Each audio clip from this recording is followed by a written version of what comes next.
আজকের এই গল্পটি আমাদেরকে উপহার দিয়েছেন লেখক জান্নাতুল ফেরদৌস সাগর। স্যারকে অনেক অনেক ধন্যবাদ এত সুন্দর একটি গল্প আমাদেরকে উপহার দেওয়ার জন্য। আজকের এই ঘটনাটি একজন ইমাম জিনের ঘটনা। সাথে আছি আমি কাজী মুগ্ধ মৌসুম। বাংলাদেশের এক প্রত্যন্ত গ্রাম অঞ্চলের কথা বলছি। এখন থেকে আরো বেশ কয়েক বছর আগের কথা। মানুষের হাতে হাতে তখন চাইনিজ ফোনের সমাহার। গ্রামের মেম্বার রহমত মিয়া তার চামচা ফরিদকে নিয়ে বাড়ি ফিরছিলেন। সন্ধ্যা হবে হবে ভাব। মাগরিবের আজান তখনও ভেসে আসছে গ্রামের একমাত্র জামে মসজিদ থেকে। চামচা ফরিদের চাইনিজ ফোনে হালের হিন্দি ছবির গান বেশ জোরে সোরে বাজছে। যদিও বা আজান শুনে ফরিদ গান বন্ধ করে দিতে চাইল, কিন্তু মেম্বার রহমত মিয়া ফরিদকে বললেন, ওই বেটা, গান আরো জোরে ছাড়। ফরিদ বলল, চাচা, আজান হইতেছে তো গান ছাড় কইতাছি। ঠিক এমন সময় গ্রামের একমাত্র মসজিদের ইমাম হিরণ মণ্ডল ঠিক সামনে দিয়ে হেঁটে যাচ্ছিলেন। হঠাৎ মেম্বারকে দেখে তিনি সালাম দিলেন। আসসালামু আলাইকুম মেম্বার চাচা, তো কিরাম আছেন? আর ভালো থাকা বাপু, আসি কোনো মতে। চাচা, আজান হইতাছে তো, দয়া করে যদি গানটা না বাজাইতেন। হিরণের কথায় মেম্বার রহমত কিছুটা মনক্ষুণ্ণ হলো বলেই মনে হলো, যদিও ইমাম হিরণের তাতে কোনো কিছু যায় আসে না। ওদিকে রহমতেরও কিছু বলার নেই, কেননা নামে কিংবা কাজে রহমত মিয়া মেম্বার হলেও গ্রামের মানুষ হিরণকে বেশি মেনে চলে। হিরণ এই গ্রামে এসেছে বছর 5 হলো। সে যখন গ্রামে ইমামতির দায়িত্ব নিয়ে আসে তখনও এই রহমত মিয়া গ্রামের মেম্বার হয়নি। প্রথম প্রথম সে হিরণের ভক্ত হলেও দিনে দিনে হিরণ তার চোখের বালিতে রূপান্তরিত হয়। কারণ হিরণ কখনো মিথ্যে কথায় বা অযৌক্তিক কথায় কান দিতে পারে না, কিংবা সহ্যও করতে পারে না। সে ঠাস ঠাস করে মুখের ওপর কথা বলে দেয়। মেম্বারের কথা হলো, এই এত অল্প সময়ে এমন তেজ কোথা থেকে আসে? হিরণের বয়স অবশ্য বেশি না, দেখতে যদিও 21-এর বেশি লাগে না, কিন্তু সার্টিফিকেটে সে নাকি 30 ছুঁই ছুঁই। নিজের পরিবার সম্পর্কে সে খুব বেশি কিছু বলে না, যদিও শুধু এইটুকুই বলে তার বাবা নেই, বয়স্কা মা আছে, আর কারো কথা আজ অব্দি জানা যায়নি। খুবই মিশুক রকমের সহজ সরল মানুষ, কিন্তু মেপে মেপে কথা বলে সে। চাচা, চলেন নামাজে যাইবেন? না রে বাপু, হাতে মেলা কাম আছে, পরে আহুম নে। এই বলে হন হন করে তিনি চলে গেলেন। ফরিদকেও তাড়া দিলেন, কিরে দাঁড়ায় আসছ যে, গান বাজা হারামি। মেম্বার রহমতের ঘরে 2 বউ ছিল। ছোট বউ বাচ্চা জন্ম দিতে গিয়ে মরে গেলে সেই বাচ্চাকে এখন বড় বউই বড় করে তুলছে। কিন্তু মেম্বারের ঘরে শান্তি নেই, কারণ বাচ্চারা জন্মের পর থেকে বেশ অসুস্থ, ঠিক মতন চোখ মেলে তাকাতে পারে না এখনো। কত ডাক্তার কবিরাজ দেখানো হলো, তাতেও কোনো কাজ হয়নি। আরেকটা বড় সমস্যা হলো, সে সারা রাত ধরে কান্নাকাটি করে। কেন করে তার কোনো নির্দিষ্ট কারণও অবশ্য খুঁজে পাওয়া যায়নি। এই কথা হিরণের কানে যেতে সময় লাগে না। হিরণ অনেকবার চেয়েছে বাচ্চাটাকে দেখতে, কিন্তু মেম্বার দেখতে দেয়নি। তার কথা হলো, হেতি কোন কালের ডাক্তার হয়েছে? হেতি তো 2 কলম কোরআনই পড়বার পারে আর নামাজ পড়াইবার পারে, আর কিছুই তো পারে না। হেতি আমার পোলার চিকিৎসা করত। গ্রামের কিছু মানুষ মেম্বারের কথা মানলেও অধিকাংশের কথা ও বিশ্বাস হিরণ হুজুরের কাছে গেলে একটা সমাধান হতে পারে, কিন্তু মেম্বারকে কে সেটা বোঝাবে? এভাবেই সময় পার হতে লাগলো। সারাদিন পর মেম্বার এসে যখন একটু ঘুমাতে চাইতো, ঘুমাতে পারত না। সারা রাত বাচ্চা চিল্লাপাল্লা করত। এমন এক সময়ে সে যখন তার কয়েক মাসের বাচ্চা পুত্র সন্তানের কান্নায় ঘুমোতে পারছিল না, সে হঠাৎ বিছানা থেকে উঠে বাচ্চাটাকে ধরে উঠোনে নিয়ে গিয়ে রাগের মাথায় আছাড় মারে। কয়েক মাসের বাচ্চা যেখানে ক্যাত করে উঠে মরে যাবে, সেখানে সে কিনা সাহসে হেসে দেয়। অমন হাসির শব্দে সে প্রচন্ড ভয় পেয়ে যায়। ততক্ষণে তার বড় বউ বাচ্চাটাকে উঠোন থেকে কোলে তুলে নিলে ঠিকই স্বাভাবিক রকমের কান্না করতে শুরু করেছে। মেম্বারের বড় বউ কান্না করতে করতে বাচ্চা নিয়ে সে রাতেই মেম্বারকে কতগুলো গালি শোনাতে শোনাতে পাশের শোয়ের বাড়ি চলে যায়। মেম্বার ঘরের মধ্যে ঠিকই ফিরে আসে, কিন্তু আচমকা কি যেন হয়ে গেল তার জীবনে। কি হলো এটা? নিজের হাতে সে বাচ্চাটাকে আছাড় দিল, অথচ বাচ্চাটাকে কিনা আছাড় খেয়ে হেসে উঠল। আবার মায়ের কোলে বড় মা ফেরত যাবার সাথে সাথে কেঁদে দিল। মেম্বার কোনো হিসাব মেলাতে পারল না, কিন্তু সবচেয়ে বড় কথা এটাই যে একটা সন্তানের জন্য তার এতকালের অপেক্ষা, তার পুত্র সন্তানের জন্য অবশেষে ছোট বউটাও মরে গেল, আর সে কিনা এই সন্তানকে আছাড় মারল। না, মেম্বার কোনোভাবে নিজের এই আচরণকে মেনে নিতে পারছিল না। কি হলো হঠাৎ এমন? মেম্বারের বড় বউ বাড়িতে ফিরল 2 দিন পরে। কথা বলা বন্ধ করে দিয়েছে সে তার স্বামীর সাথে। নিজে পছন্দ করে নিজেরই ফুফাতো বোনের সাথে স্বামীকে বিয়ে দেওয়া হয়। বোনটা মরে গিয়ে বাচ্চাটাকে তার করেই দিয়ে গেল। নিষ্ঠুর নিয়তির নিষ্ঠুর খেলা। এতকাল একটা বাচ্চা সন্তানের জন্য সে অপেক্ষা করেছে, হয়নি, আর এবার পেয়েও সন্তানকে আছাড় মেরে ফেলে দেয়া, এ কি মেনে নেওয়া যায়? যে মেম্বার গত কয়েক বছরে নিজের থেকে একবারও হিরণ ইমামের শরণাপন্ন হয়নি, সেই কিনা এক শুক্রবারে বাদ জুম্মা ইমামের সাথে দেখা করতে গেল। কি ভাবছেন, রামের সুমতি হলো কিনা? তাই ইমাম, আপনি কি করেছেন? সত্যি করে কোন তো, কি করছি মানে? আপনি আমার পোলাডারে নষ্ট করছেন, তাই না? আমি আপনার লগে ঠিক মতন কথা কই না দেখে এ আকাম করছেন, তাই না ইমাম? আরে মেম্বার চাচা, আপনি কি মস্করা করতেছেন আমার লগে? তোমার কি মনে হয় আমি এই বয়সে আইসা তোমার লগে মস্করা করাম? আজ আমার বড় বেটির পোলা মাইয়া হইলে তোমার লাহান একখানা পোলা থাকবার পারত। মেম্বারের কথা শুনে ইমাম হিরণ যেন বেশ মজাই পান। বলেন, চাচা, আমি একজন ইমাম, আমি মেলা ধর্মকর্ম মাইনা চলি। আপনার কেন মনে হইল যে আমি আপনার বাচ্চা পোলাডারে নষ্ট করছি? আপনি আমার লগে কথা কন না, হেডা আপনার মর্জি। তাই বইলা আপনার মাসুম বাচ্চাটারে এই কথা কেমনে কইবার পারেন আপনি? মেম্বার কিছু বলার ভাষা হারিয়ে ফেলেন সেই মুহূর্তে। হিরণ আরো বলেন, চাচা, এক কাম করেন, চলেন আপনাদের বাড়ি যাই, গিয়া দেখি আপনার পোলার কি হয়েছে। যাইবেন আমারে লইয়া? মেম্বারের মন কি মনে করে এই প্রথমবারের মতন নরম হয়। বলেন, হ্যাঁ চলো। রহমত মেম্বার, তার বড় বউ ফরিদ আর ইমাম হিরণ। হিরণ ইমামের কোলে মেম্বারের ফুটফুটের সন্তান। তারা আসার আগ দিয়ে মেম্বারের বউ বাচ্চা নিয়ে বারান্দাতে বসা ছিল। বাচ্চা কাঁদছিল অজানা কারণে। আজকাল সে শুধু রাতেই না, দিনের বেলাতেও অস্বাভাবিক হারে কাঁদে। যেই না ইমাম হিরণ রহমত মেম্বারের বাড়ির সীমানায় পা দিয়েছে, অমনি বাচ্চা কান্না থামিয়ে দিয়েছে। সেটা দেখেই মেম্বার বলে, আমি হেল লাগে আপনারা সন্দেহ করছি হুজুর। আপনি আশেপাশে আইলে আমার পোলায় কান্দে না, হেটার মানে কি আপনার পোলায় নষ্ট করছি? আমার তো তাই মনে হয়। সেই দিন আমার পোলাটা কি কান্দন নাই না কানছে।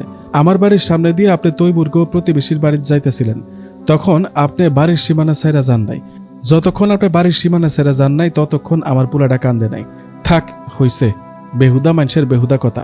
হুজুরের লগে ভালো ফেরেস্তা তাহে, হ্যাঁ লাগে আমার পোলা কান্দে নাই। আর আপনার কিনা এই মানুষটারে কন হেতি আবার পোলারে নষ্ট করছে? পাশ থেকে মেম্বারের বউ বলে ওঠেন, চুপ থাক বেটি, আমার উপর কথা কইস না। মেম্বারের হুঙ্কার। ইমাম হিরণ অনেক সময় ধরে চুপ করেছিলেন। অবশেষে বললেন, মেম্বার সাহেব, একটা কথা কই, তো আমার কথা আপনার বিশ্বাস করতেই হইব। যদি বিশ্বাস করবার পারেন তাইলে হেডা আপনার লাগাই ভালো, আর যদি না করেন কিছু কহনের নাই। আগে কন হুজুর, শুনেন, আপনার ছোট বউ নিজেই হেতির বাচ্চাটারে নষ্ট করে থুয়ে গেছে। ইমাম হিরণের কথায় মেম্বার সহ উপস্থিত বাকি সকলের মাথায় যেন বড় সড়ো একটা বাঁচ পড়ল। ছোট বউ তো মরেই গিয়েছে বাচ্চা হবার সময়, সে তাহলে কি করে নিজের সন্তানকে জাদু করলো? এটাও কি সম্ভব? এমন প্রশ্নই সকলের মনে ঘুরঘুর করছিল। ইমাম সেটা বুঝতে পেরে বাকিটা নিজেই বলেন, শোনেন মেম্বার চাচা, এই পোলা আপনার না, এই পোলা হইল জিনের পোলা। জিনের পোলা? ইমাম হিরণের মুখে এমন কথা শুনে উপস্থিত সকলেই যেন বড় সড়ো রকমের একটা তবদা খেল। অবিশ্বাসী মনের রহমত মেম্বার যেন আকাশ থেকে পড়লেন। হায় হায় হুজুর, এটা কিতা কইলেন আপনি? এই পোলারে আমি জন্ম দিলাম আর আপনি কইতাছেন এটা জিনের পোলা? আপনার মাথা কি ঠিক আছে? পাশ থেকে ফরিদের কণ্ঠেও বেশ বিস্ময় শোনা গেল। ফরিদ বলল, এত বয়স হইলেও মানুষের পেট দিয়া জিনের পোলা আহে, হেইটা কোনোদিন শুনি নাই। হুজুর, আপনি হাসা কইতাছেন তো?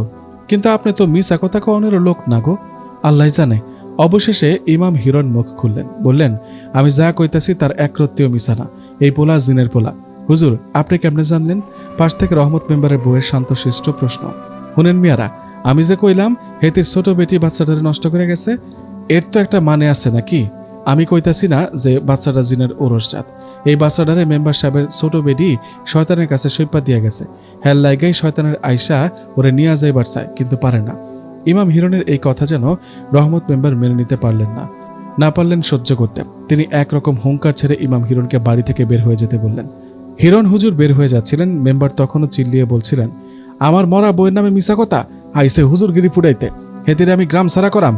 জনসমর্থন যতই থাকুক না কেন, মসজিদ কমিটি গ্রামের মেম্বারের কথার বাইরে যেতে পারে না। অবশেষে রহমত মেম্বারের গ্রামের মসজিদে 5 বছরের ইমামতি ছেড়ে হিরণ হুজুর চলে গেলেন। যে শুক্রবার তিনি মেম্বারের বাচ্চা ছেলেকে দেখতে গিয়েছিলেন, তার পরের শুক্রবার আরেক জুম্মা পড়িয়ে তিনি বিদায় নেন। জুম্মা শেষে নিজ বাড়ির পথে হাঁটা ধরেন ইমাম হিরণ। একবারও পেছনে ফিরে তাকাননি। এরপর আরও বছরখানেক পার হয়ে গেছে। আশ্চর্যজনকভাবে মেম্বারের সন্তানের কোনো উন্নতি হয়নি। না তার শরীর বেড়েছে, না সে তার চোখ ঠিক মতন খুলতে পেরেছে। রাতের কান্না তো সাথে আছি। এই 1 বছর নানানভাবে মেম্বারের বড় বউ ইমাম হিরণের সাথে দেখা করবার চেষ্টা করেছে, তার খোঁজ পাবার চেষ্টা করেছে, কিন্তু পায়নি। মেম্বারের বউয়ের দৃঢ় বিশ্বাস যে ইমাম হিরণ যা বলেছে তা সত্য। হয়তো খোলাসা করে বলার সুযোগ পেলে তিনি বুঝতে পারতেন, কিন্তু বদজাগী মেম্বার সেই সুযোগ কোথায় দিলেন? মেম্বারের বড় বউকে সবাই ভানু নামেই চিনে থাকে। ভানু বেগমের মনে এই দৃঢ় বিশ্বাস এমনিতে যদিও জন্মায়নি, কেননা বাচ্চা হবার আগ দিয়ে সে তার ফুফাতো বোন মেম্বারের ছোট বউকে প্রায়ই দেখত বটগাছতলায় হরিসাধুর কাছে যেতে। হরিসাধু মানুষের অনেক উপকার করে ঠিকই, কিন্তু ভানু বেগমের সন্দেহ ওই সাধু সেই উপকার নিশ্চিত কিছু না কিছুর বিনিময়ে করে থাকে, কিন্তু তলের রহস্যকে সেটা ভানু বেগম জানেন না। মেম্বারের ছেলের বয়স যেদিন 2 বছর পূর্ণ হয় সেদিন হঠাৎ করেই সে চোখ খুলে তাকায়, কিন্তু সে তাকানোটা কোনো সুখবর বয়ে আনে না মেম্বারের ঘরে ও পাড়া প্রতিবেশীর মনে। হিরণ হুজুরের কথা যেন সত্যিই সেদিন বাস্তবে পরিণত হয়েছিল। সেদিন ছিল মঙ্গলবার, ভর দুপুরবেলা। মেম্বারের বাচ্চা ছেলে সেদিন ফরিদের কোলে নিয়ে বসেছিল। ভানু বেগম রান্নায় ব্যস্ত, অন্যদিকে মেম্বার তখন গোসলে। ফরিদ কোলে ধরা বাচ্চার দিকে নজর দিতেই তার জান যেন খাঁচা থেকে বের হয়ে দৌড় দিবে, এমন একটা অবস্থার সৃষ্টি হয়েছিল। ও মা গো বলে সে বাচ্চাটাকে পায়ের কাছে রেখে এক দৌড়ে অন্যদিকে চলে যায়। ভানু বেগম পরিমরি করে বাচ্চার কাছে ছুটে আসে। মেম্বারও সাবান মাখা অবস্থায় গোসলখানা থেকে চলে আসে। ভানু বেগম থরথর করে কাঁপতে থাকে। ধীরে ধীরে সে বাচ্চার পাশ থেকে পেছন দিকে সরে আসে। মেম্বার তার কিছুটা পেছনেই ছিল। সে মেম্বারকেও পেছনে সরতে বলে, আর ফরিদ দূর থেকে দাঁড়িয়ে দেখছিল। মেম্বার এসব দেখে বলে ওঠে, কি বালের নাটক লাগাইছে এগুলান, দেহি কি হয়েছে? এ বলে সে সামনের দিকে বাচ্চার কাছে এগিয়ে গেলে বাচ্চার লাল রঙা চোখের মণি দেখে মেম্বার সেখানে অজ্ঞান হয়ে পড়ে যায়। ফরিদ দ্রুত মসজিদের ইমামকে ডেকে আনতে যায় আর ভানু বেগমের নির্দেশনায় পাশ থেকে প্রতিবেশীরা জড়ো হলে যারা যারা বাচ্চার চোখে দেখে ফেলে তারা সবাই জিনের বাচ্চা বলতে বলতে দূরে চলে যায়। ঘরে গিয়ে দরজা আটকে দেয়। ইমাম হিরণের স্থানে আসা এই ইমামও বেশ জ্ঞানী, ভালো মানুষ। তিনিও বাচ্চার চোখ থেকে থমকে যান, বলেন, এটা তো জিনের বাচ্চা। হায় হায়, কেমনি কি? এত আমি সারাইবার পারতাম না বাপু। এরই মধ্যে মেম্বারের জ্ঞান ফিরে আসে, চোখে মুখে পানি ছিটা নয়। মেম্বারের মনে পড়ে যায় ইমাম হিরণের কথা। তার মানে ইমাম হিরণ আসলেই মিথ্যা বলেনি। এখন কি উপায়? মসজিদের নতুন এই ইমাম পুরো ব্যাপারটাকে ব্যাখ্যা করার চেষ্টা করেন। আমি আন্দাজের ওপর কইতাছি, হয় তাই আমার এই আন্দাজ হাসা হইবার সম্ভাবনাই বেশি। যদ্দূর মনে হয়, কিছু মনে করেন না মেম্বার সাহেব, আপনার যে বউয়ের পেট দিয়ে এই বাচ্চা বাইর হইছে হেতের কোনো সম্পর্ক আছিল জেনের লগে? বাচ্চা হনের আগ দিয়া কি তারে মাঝ রাইতে কখনো বাইর হইবার দেখছেন? হাসা করে কন্ত। পাশ থেকে ভানু বেগম বলে জবাব দিলেন, দেখছি, আমি দেখছি হুজুর, আমার বই না প্রায় রাইতেই বাইর হইতো। আর ওই যে বটতলা আছে না, ওইখানেই সে প্রায় যাইতো। ওইখানে হরি সাধু নামে এক সাধু আইতো, হেতির লগে তার মেলা ভাব আছিল। আমার মেলা সন্দেহ হইতো, তাই কিছুই কই নাই ওরে। এ রাইতে হেতি বাইর হইয়া বমি করতে করতে বাড়ি ফিরলে কয়, আপা পানি দাও মোরে, আমার জ্বর আইতাছে মনে হয়। আমি হেতির কপালে হাত দিয়া দেখি মেলা জ্বর। আমি জিগাইলাম, বই না এত রাইতে তুই কই গেছিলি? ও কইল, নিকুশের হাতে আমার মালা দান করতে। নিকুশ? হেতি কেটা রে বই না? আমি ওরে জিগাইলে কিছু কইল না। আমি ওরে তাড়াতাড়ি ঘরে ঢুকাইলাম। ভানু বেগমের কাছে এসব শুনে ইমাম সাহেব বললেন, হরিসাধুরে কি অহন পাওন যাইতো? ভানু বেগম বললেন, না হুজুর, হেতিরে পাইতেন না। হেতি মেলা দিন ধরে আর এই গ্রামে আহে না। অহন আপনি কি কইতে পারবেন জেনের লগে তার কিরাম সম্পর্ক আছিল? আপনি আগে যে হুজুর আছিল হিরণ হুজুর, হেতি তো কইয়া দিছিল এই পোলা নাকি জেনের পোলা। তার লাগেই তো তার গ্রামে থাইকা বাইরে বাইর করে দিয়া হইল। মেম্বার বললেন, আজ মনে হইতাছে যে আমি হিরণ হুজুরে ভুল বুঝছি। মালা দ্বিতীয় বউ আমারে প্রায় সময় কইতো যে হেতির নাকি কিরাম কিরাম লাগতেছে। জানি না বাপু, অহন কি করতাম? হুজুর কি কোনো সুরাহা করবার পারতেন?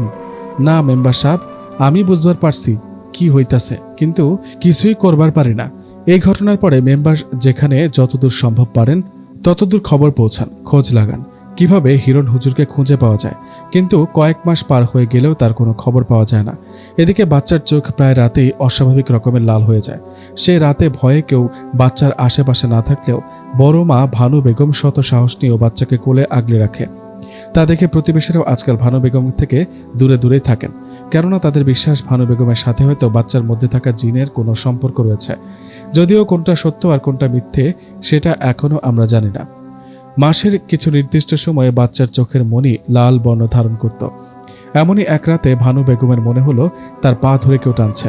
মধ্যরাত ভানু বেগম হঠাৎ ঘুম থেকে উঠেই ভয়ে চমকে ওঠেন। দেখেন তার 2.5 বছরের বাচ্চা সন্তান তার আপন মা মালার সাথে বসে বসে খেলা করছে। ভানু বেগম সেখানেই জ্ঞান হারায়। ভানু বেগমের যখন জ্ঞান ফেরে তখন সকালবেলা। এমনিতেই জ্ঞান ফিরে আসে। অবাক করা ব্যাপার হলো যে সে বাচ্চাকে সে রাতের বেলা তার পায়ের কাছে বসে খেলতে দেখেছে। সে স্বাভাবিকভাবেই তার পাশে ঘুমাচ্ছে। রাতের কথা মনে করে ভানু বেগমের অন্তরে ভয়ের একটা আবহ তৈরি হলো। আবার সে দ্রুত শোয়া থেকে উঠে ঘর দরজা খুলল। মেম্বার তখনও বাড়ি ফেরেনি। যে কয় রাত বাচ্চার চোখের মনি লাল হয়ে যায়, সেই কয় রাত মেম্বার আর ফরিদ ইমামের বাড়িতে থাকে। ইমাম অনেক চেষ্টা করেও এই সমস্যার সমাধান করতে পারেনি। তবে বাচ্চার চোখের মনি লাল থাকার সময় বাচ্চার সামনে যদি আয়াতুল কুরসি পড়া হয়, তবে বাচ্চার চোখ বন্ধ করে ভানু বেগমের শাড়ির আঁচলের মধ্যে মুখ ও মাথা লুকিয়ে ফেলে। আর এই তথ্য পুরো গ্রামে উঠে যাওয়ার পরে মেম্বারের সন্তানকে সবাই জিনের পোলা বলেই অভিহিত করতে থাকে। এর মধ্যে এই খবর এই গ্রাম সেই গ্রাম করে সদর পর্যন্ত পৌঁছাতে সময় লাগেনি। দৈনিক পত্রিকার সাংবাদিকরা পর্যন্ত গ্রামে এসে ঘুরে যায়, কিন্তু মেম্বারের সন্তান বলে সাংবাদিকরা বেশি দূরে এগোতে পারেনি। এক সাংবাদিক নাকি রিপোর্ট লিখে রাতে রেখে গিয়েছিল।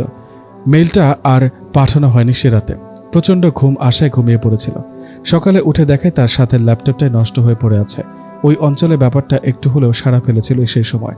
সাংবাদিকদের সাথে অমন হবার পরে উৎসাহী সাংবাদিকরা আর সামনে আগানোর সাহস পায়নি। সবচাইতে অবাক করা ব্যাপার হলো, বাচ্চাটার মধ্যে অমন অদ্ভুত সব আচরণ থাকার পরেও কখনো মনে হয়নি যে সে জিন দ্বারা আক্রান্ত।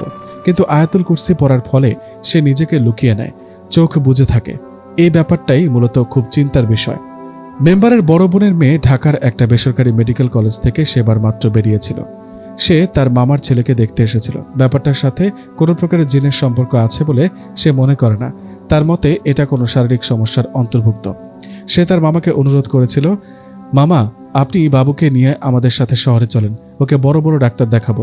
আমার স্যার বড় মেডিসিন বিশেষজ্ঞ, আমার বিশ্বাস তিনি বাচ্চাকে সুস্থ করতে পারবেন। কেননা আমার মনে হয় না এর মধ্যে জিনের কোনো ব্যাপার স্যাপার আছে। পরদিন সকালে সে ডাক্তার নিয়ে কাউকে কিছু না বলেই ভোরবেলা শহরে ফিরে যায়। ফরিদকে সে মেসেজ করে দেয়, আমি চলে যাচ্ছি, বাচ্চাটাকে শহরে আনার প্রয়োজন নেই। এরপরে বাড়ি ফিরে টানা 1 সপ্তাহ সে কিছু খেতে পারেনি। তার মা মানে মেম্বারের বোনের কাছ থেকে এটা পরে জানা গিয়েছিল। মেম্বার অনেক জানার চেষ্টা করেছিল তলের খবর, কিন্তু কিছুই জানা যায়নি। বোনের মেয়ে মুখ খোলেনি।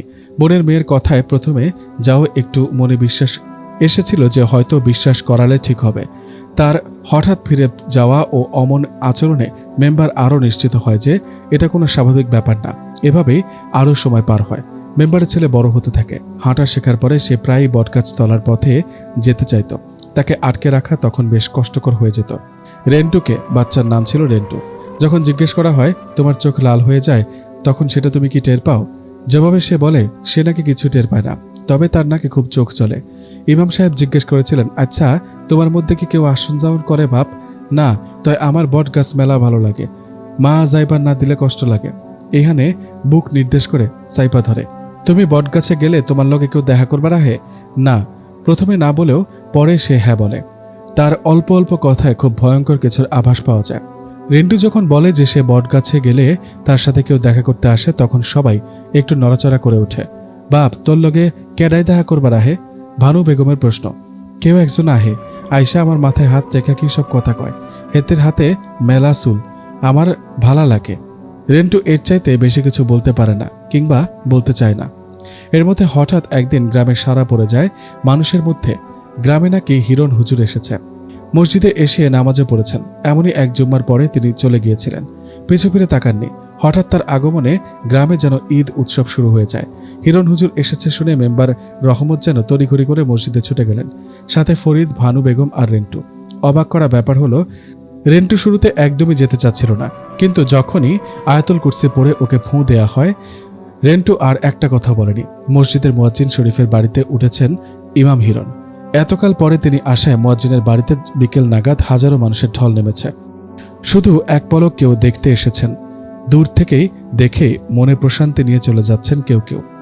কেউ আবার সালাম দিয়ে দোয়া নিয়ে যাচ্ছেন, কেউ আবার এসেছেন পানি পড়া নিতে। হঠাৎ মেম্বার পরিবারের আগমনে উল্লাসিত জনতা কেমন যেন চুপ মেরে যায়।